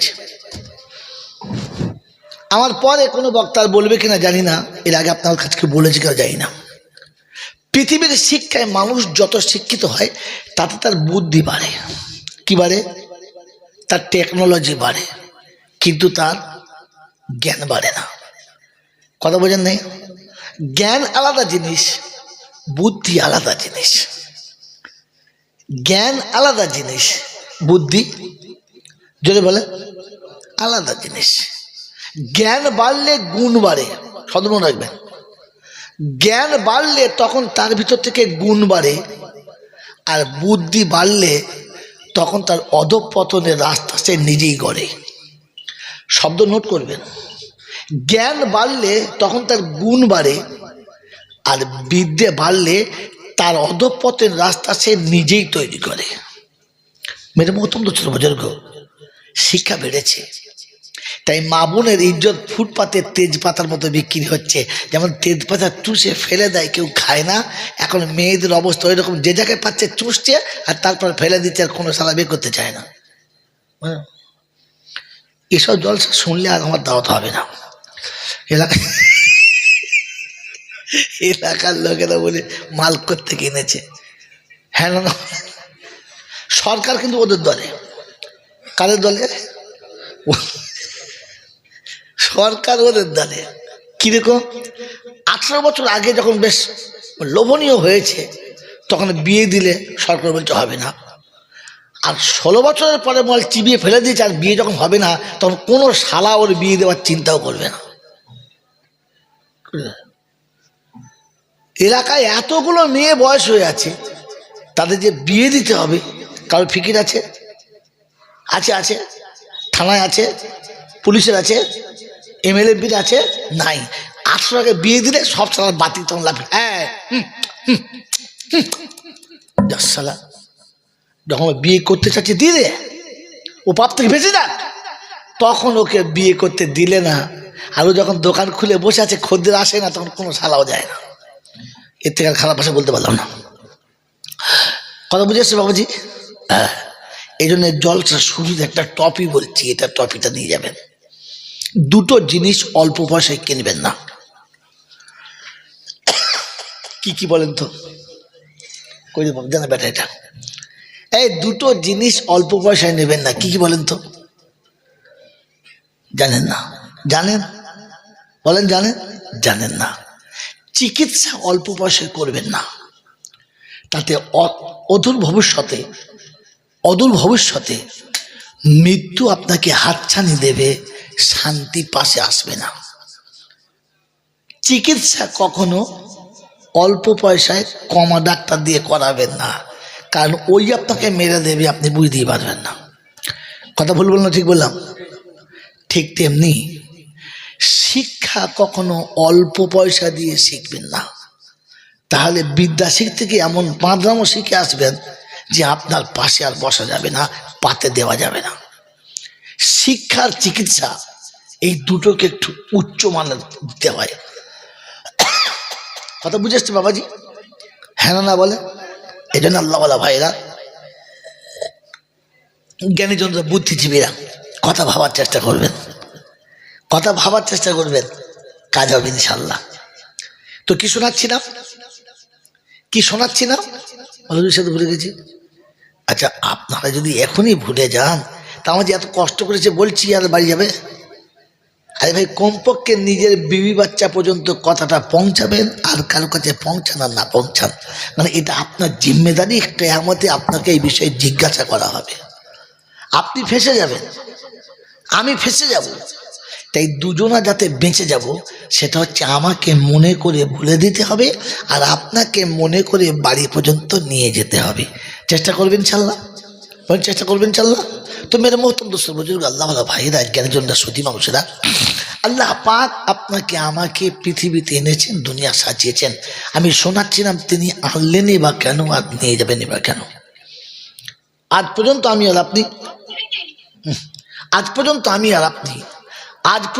আর আপনি কখনো ভাবি নাই, ভাবার চেষ্টাও করি নাই যে তিনি কায়নাতকে সাজালেন কেন, আর ভাঙবেন বা কেন।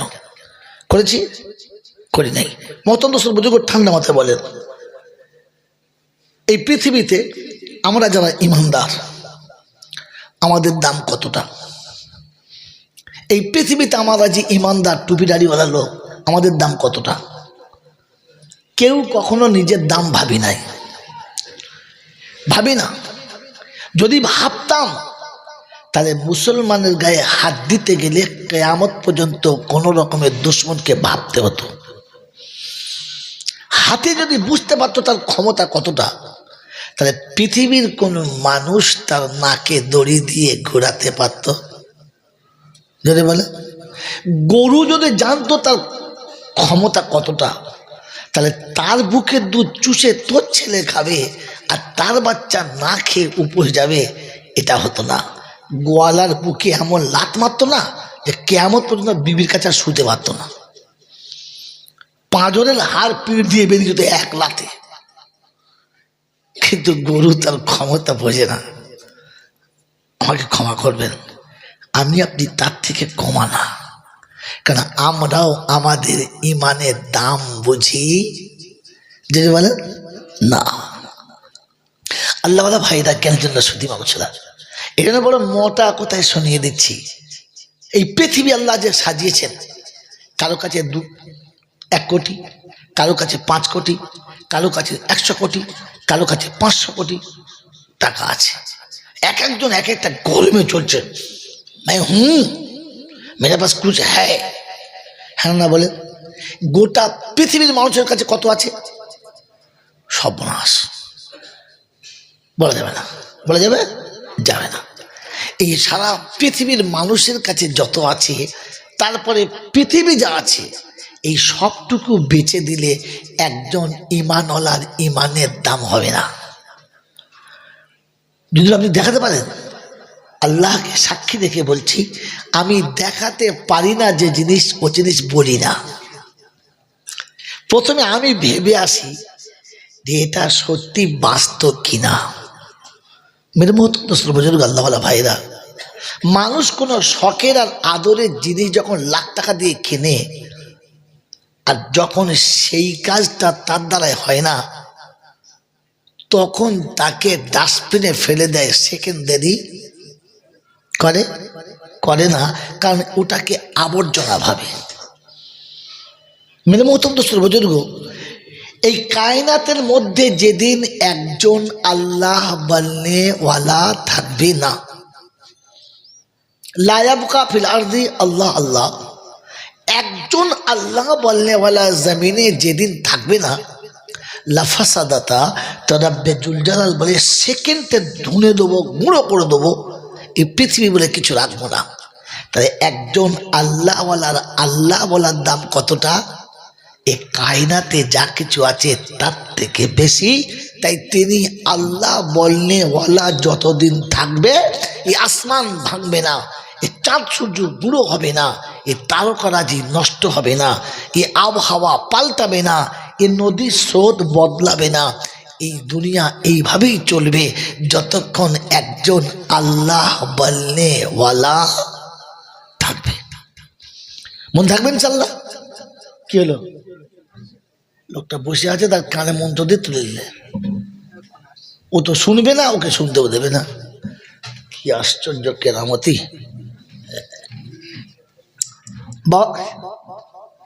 বাবাজিরা, সোনারা, লালেরা, তাহলে একজন আল্লাহ বলনেওয়ালার দাম সারা পৃথিবীর সমস্ত সম্পদের থেকে বেশি।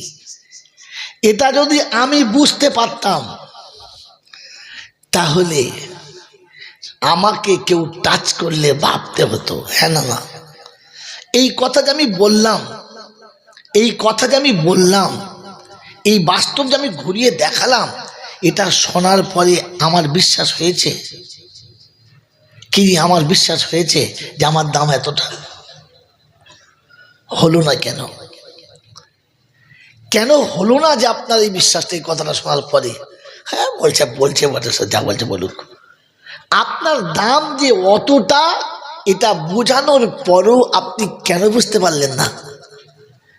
তার একটাই নমুনা, যে ধর্ম সম্পর্কে আপনি এখনো নাবালক। আর নাবালককে বাসরাতের গল্প বোঝানো যায় না যে বাসরাতে এইরকম স্বাদ পাওয়া যায়, এইরকম দর্শন হয়, ভেতরে এইরকম ঝড় ওঠে, মনে এইরকম একটা বিরাজমান করে, এটা নাবালককে বোঝানো যদি বলে।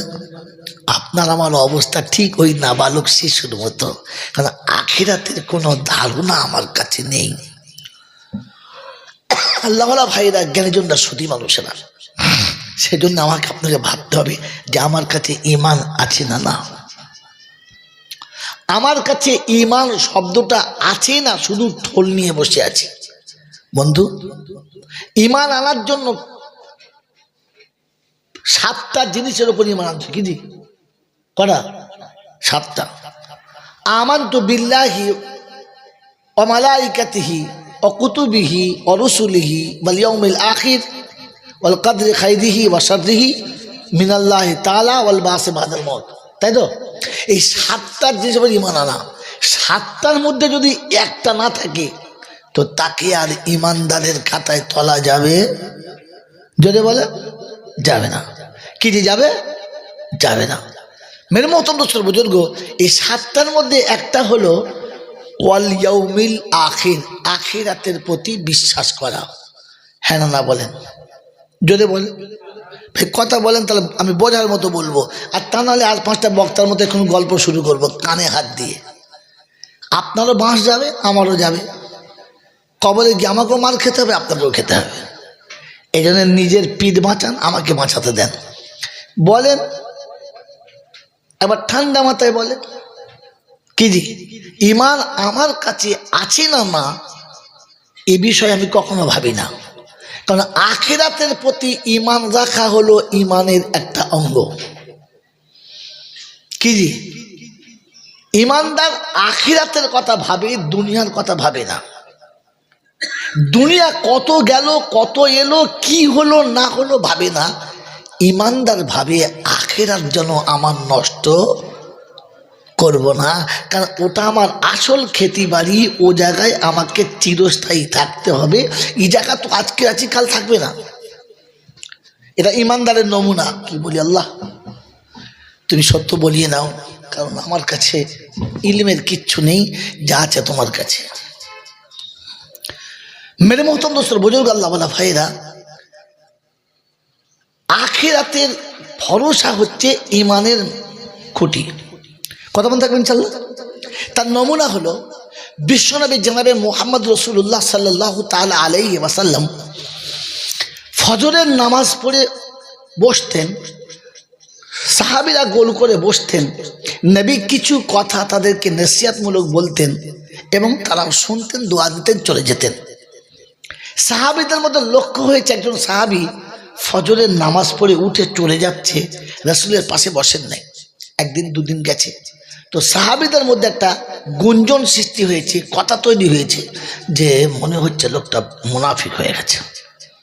কেন? বলছে রাসূলের পাশে নামাজের পরে একটু বসে না, তার মানে নামাজটা দায় সেরে পালাচ্ছে, মাল মুনাফিক, মুসলমান না। নামাজ পড়ে মসজিদে কিছুক্ষণ বসাটা ঈমানের লক্ষণ। কি এই সত্যগুলো বলবো না বলবো ইনশাল্লাহ। নামাজের পরে মসজিদে কিছুক্ষণ বসাটা ঈমানের লক্ষণ, আর সালাম ফিরিয়ে পুক করে পালানো এটা হলো মুনাফিকের লক্ষণ।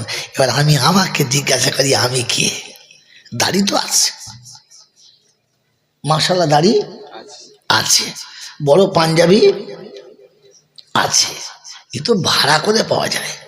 আপনাদের দেশে হয় কি যে আমাদের বিয়ের দিন সব ভাড়া করে, এরকম পাওয়া যায়? হ্যাঁ, মাল ভাড়া করা মাল তো সব। বাবাজি, নামাজের পরে আল্লাহর ঘরে একটু বসা এবং আল্লাহর ধ্যানে বসা, এটা ঈমানদারের আলামত। আর নামাজ কোন রকমে পড়ে তাকবীর হচ্ছে আর ঢুকেছে আর সালাম ফিরিয়ে মাল পালিয়েছে, এটা কিসের লক্ষণ? যদি বলে। এবার আমাদের দেশে তো মুসল্লি আছে, সকালে বসে করে ভাববেন, যখন চলে যাবে তখন পাশের লোকটা এরকম করে বলে, ওই তা বুঝ, তখন বুঝতে হবে মালটা সেই মালটা। শিখে রাখেন বাবাজি। আল্লাহ নবী সাল্লাল্লাহু আলাইহি ওয়াসাল্লামের কাছে এই শব্দটা এসেছে। কি ব্যাপার, তোমরা কি আলোচনা করছো? বলছে আল্লাহ রাসূল ফালানা সাহাবী, মনে হচ্ছে মুনাফিক হয়ে গেল। কেমন কথা বলতে আছে আল্লাহ রাসূল, নমুনা সামনে বসো, সামনে বসো, হ্যাঁ এখন বসো। আলেম পিছনে বসবে না, যখন কোনো আলেম পিছনে বসবে বলবে না মাল জালি মাল, মাল ভাল না কি জি।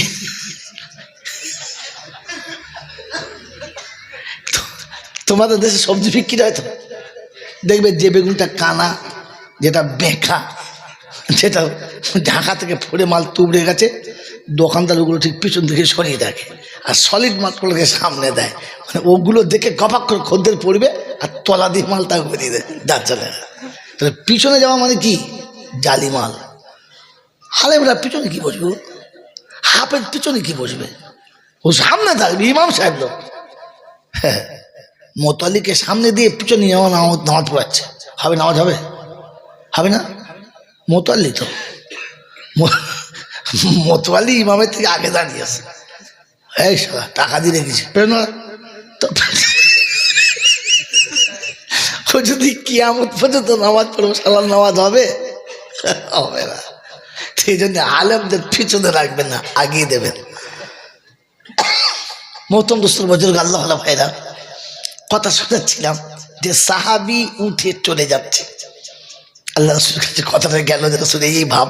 বলে আচ্ছা ঠিক আছে। পরের দিন ফজরের নামাজ পড়ে রাসূল বসেছেন, সাহাবী চলে যাচ্ছে। আল্লাহ রাসূল ডাকলেন, বাবা শোনো। জি, আমি রাসূল বসে আছি, কিছু কথা বলার জন্য। আমার কাছে বসতে মন চায় না, বসতে মন চায় না। তো আল্লাহ রাসূলের সাহাবী মাথা নিচে করে বললেন, আল্লাহ রাসূল, আমার মা বাপ আপনার পায়ে কুরবান যাক, দিল তো চাই এখানেই থাকি, উঠবো না, কিন্তু একটা অসুবিধা আছে। সমস্ত সাহাবীরা চিন্তা করছে অসুবিধা, বুদ্ধিমান, একটা অসুবিধা আছে। আল্লাহ রাসূল বললেন, আমাকে বলা যায় না অসুবিধাটা? আমাকে বলা যায় না? তো বললেন, ইয়া রাসূলুল্লাহ বলা যায়, কিন্তু কথাটা গোপন, একটু নিরিবিলি হলে ভালো হয়। এ দেখুন ইমানদারের লক্ষণ। কিছু মাথা মোটা দেবেন, হক কথা বাবা আমি টুক করে বলি, আমার লজ্জা নাই। তার বুঝতে পারি সবাই বিহায়ার জন্মের ছেলে, বাপদাদার লজ্জা নাই, তাই তার রক্তেও লজ্জা নাই। সত্য কথা বলার জন্য স্থানকাল পাত্র নির্বাচন করতে হয় এবং সেটা ভদ্রতার সঙ্গে বলতে হয়। মনে থাকবে ইনশাল্লাহ। বিবি বলে ওই গোপালপুর না কি, গোপালপুরের বাজারে চুমো খাওয়া চলে, লোকে কি বলবে? সেটাকে মারবে, বলবে না আমার বউ হলিবা ভারত লিয়া। বিয়ে করা বিবিকে চুমো খেতে গেলে একটু পর্দা চাই, আড়ালে চাই, সবার সামনে উচিত নাই, হ্যাঁ না? তো সত্য কথা সমাজে বলার আগে ভাবতে হয় এই জায়গাতে কথাটা বলার যোগ্য জায়গা কিনা, ওটাও দেখতে হয়। আমি সত্য কথা বলতে লজ্জা পাই না, তখন বুঝতে পারছিলাম বিয়াধারীর বিয়ারা বাচ্চা, বুঝলেন? এই ভাষাগুলো শিখে রাখে। আল্লাহ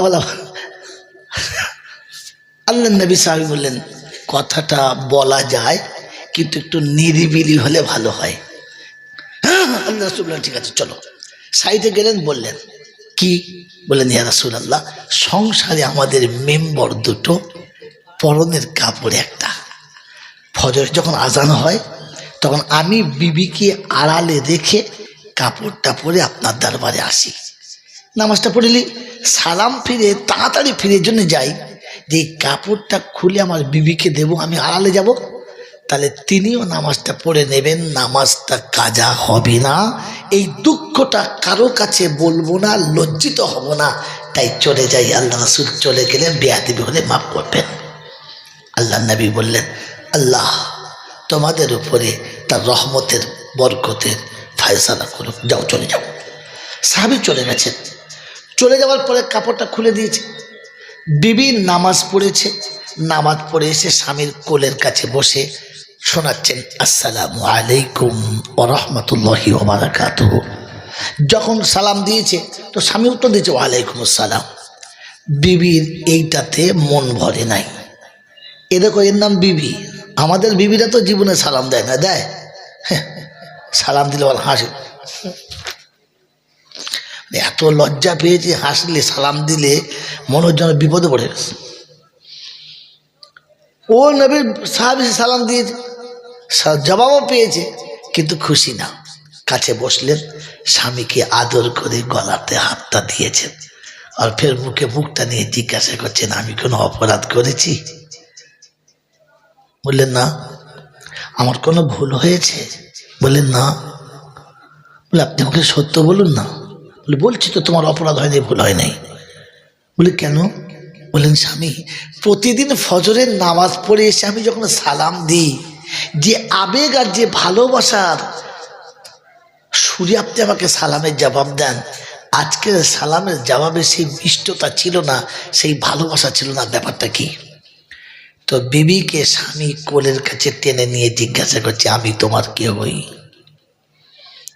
তুই অবাক মেয়েটি, আবার কি প্রশ্ন? কেন? বলছে বলো না আমি তোমার কে। বলে তুমি আমার স্বামী। বলে আমি তোমার স্বামী, এ তুমি বিশ্বাস করছো? বলছে আশ্চর্য, রাসূল সাক্ষী রেখে আমাদের বিয়ে দিয়েছেন, তো আপনি আমার স্বামী না? বললে আমি স্বামী? বললে হ্যাঁ। বলে এখনো পর্যন্ত পরনের একটা কাপড় দিতে পাই নাই আমি, এরপরও আমি তোমার স্বামী? এরপরও আমি তোমার স্বামী? এ দেখুন। আচ্ছা বলেন এই গল্পটা আমি কেন বলছি? যা আল্লাহ, আমি কাকে বুঝাচ্ছি? ও তো নিজে নিতে রাজি না। আমি শুনিয়েছিলাম ইমানদার আখিরাতের কথা ভাবে, দুনিয়া ভাবে না। মনে আছে?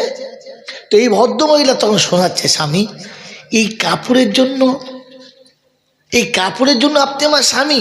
না না, আমি আল্লাহকে রাজি করব আমি, তাই তুমি স্বামী। আল্লাহকে পাওয়ার জন্য তুমি স্বামী, তোমার পদতলায় আমার জান্নাত, তাই তুমি আমার স্বামী।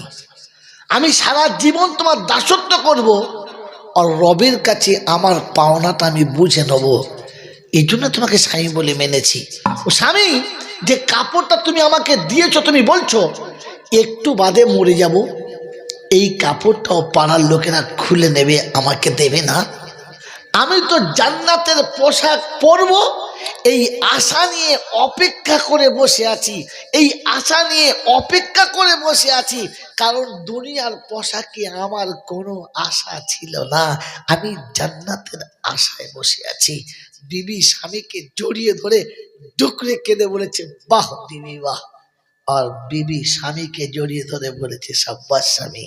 মেরে মতো দোস্ত বুজুর্গ, আখিরাতের কথা ইমানদার ভাবে, দুনিয়ার কথা ভাবে। জোরে বলেন ভাই, জোরে বলেন। দুনিয়ার কথা ভাবে। এবারে আমার আপনার নমুনা, জলসা হচ্ছে সমীক্ষা জায়গা, ভাবার জায়গা। বলেন আমার আপনার নমুনা। আজকের আমি আপনি আমার আপনার নিজের সন্তানের কথা এটা ভাবি, যেন আমি কিছু করে দিয়ে যাই, ভবিষ্যতে যেন করে খেতে পারি, ওর জন্য ভবিষ্যতে কোনো অসুবিধা হয় না।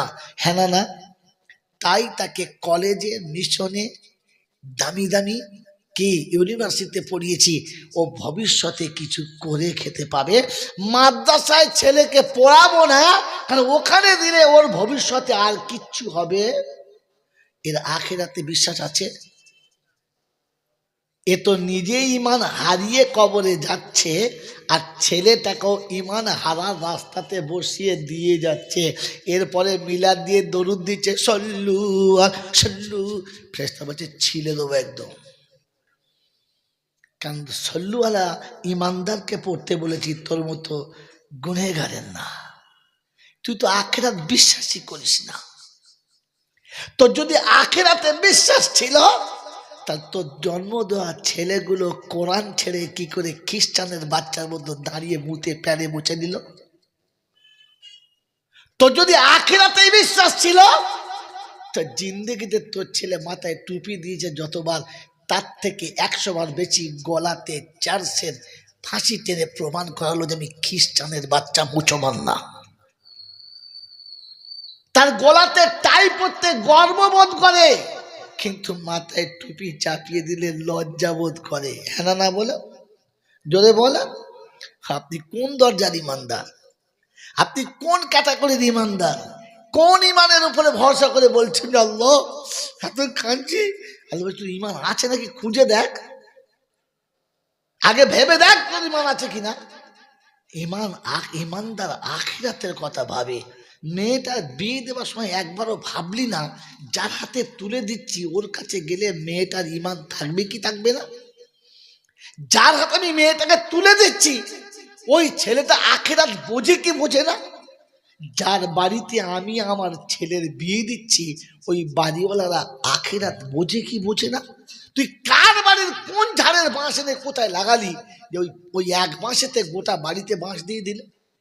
আমার আল্লাহওয়ালা ভাইয়েরা জ্ঞান, তোমার কি মনে হয়েছে এটা এমএলএর মেয়ে, একে বউ করলে বিরাট কিছু হবে, ফুল বাঁশ যাবে এটা ভাবি নেই?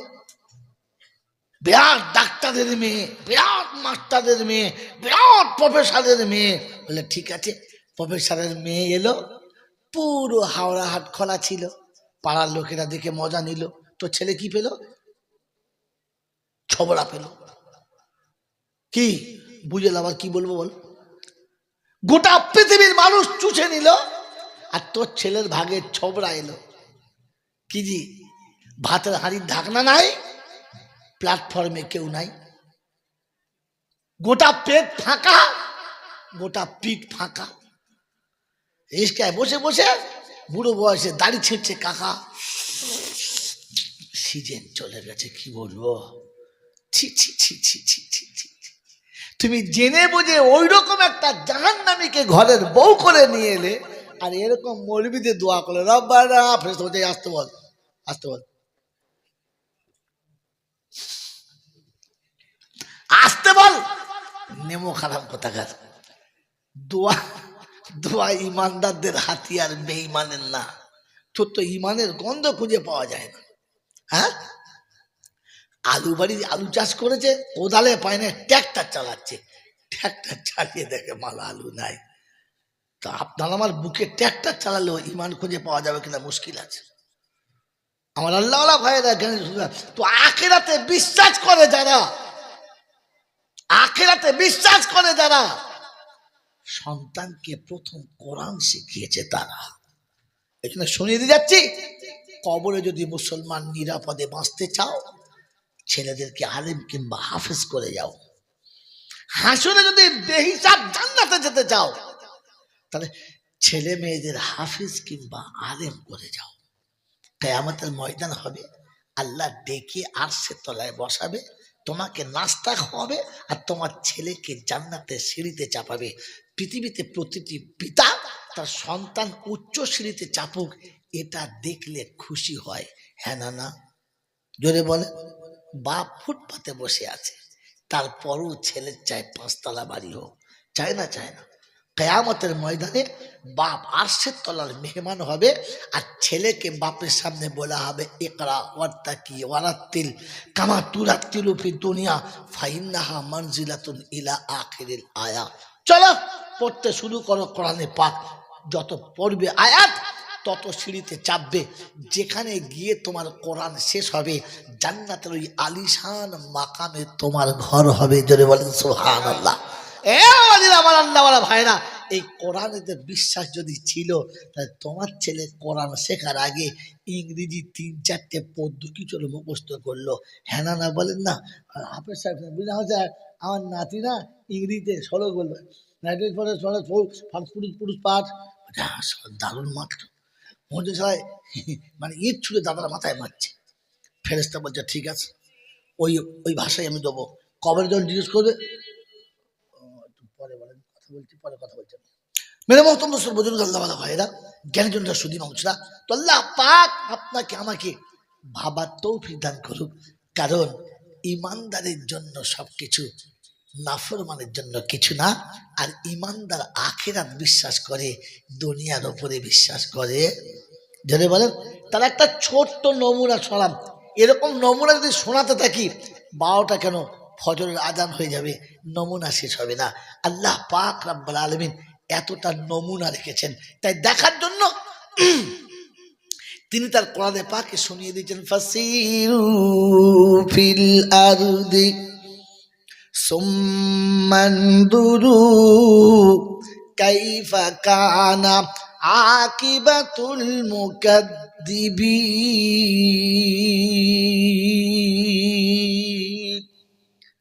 বিশ্ব ব্রহ্মাণ্ড দিয়েছি, তোমার ভ্রমণ করার অনুমতি দিয়েছি।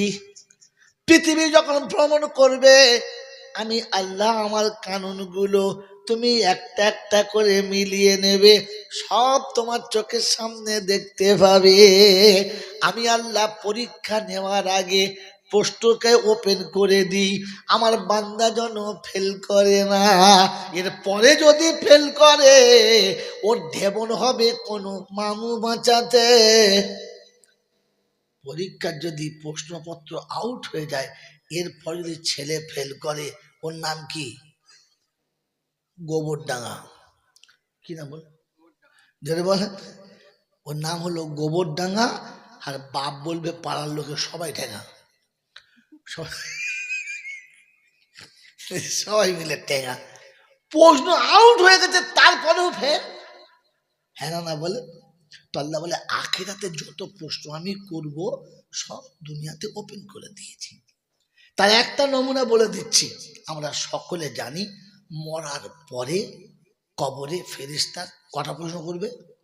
জোরে বলে, 3টে। আল্লাহ মাফ করুক। কটা? জোরে বলেন, কটা? 3টে। আসল কটা? একটা। আসল কটা? এটা জানেন না, কারণ আজ পর্যন্ত কোনো মৌলবী বলে তো আমি জানবো কোথা থেকে। 3টে ওপেন, আসল একটা। এবার আপনারা দেখাচ্ছি, দেখে নেন। মেরে মতন দোস্ত বুজুর্গ, এই ফেরেশতা তো আসে অনেক পরে। মরার পরে মানুষের কাছে দুটো ফেরেশতা আসে। তারা এসে কি জিজ্ঞেস করে? জানে না। মানুষ যখন মারা যায়, আত্মীয়রা যখন গোসল দিয়ে শুইয়ে দেয়, তখন দুটো ফেরেশতা আসে। একজন ফেরেশতা সে মাথার কাছে বসে কানের কাছে জিজ্ঞাসা করে, আইনাল ইস্তেগাল।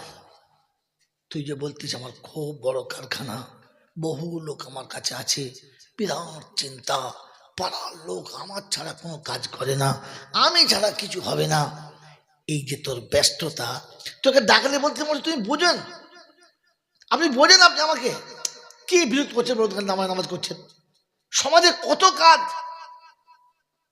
আমি পুরো ব্যস্ত আছে, মরণের সময় নাই, আপনি আমার পিছনে কোনো কথা জানতে বলে না। তোর কানের কাছে ফেরেশতা জিজ্ঞাসা করে, আইনাল ইস্তেগাল, সে তোর ব্যস্ততা কোথায়? আর পাশে আরেকজন জিজ্ঞাসা করে, জালাতিল মাল বাকিয়াতিল আমওয়াল, তোমার ফুটুনি সব শেষ, কি আছে দেখাও।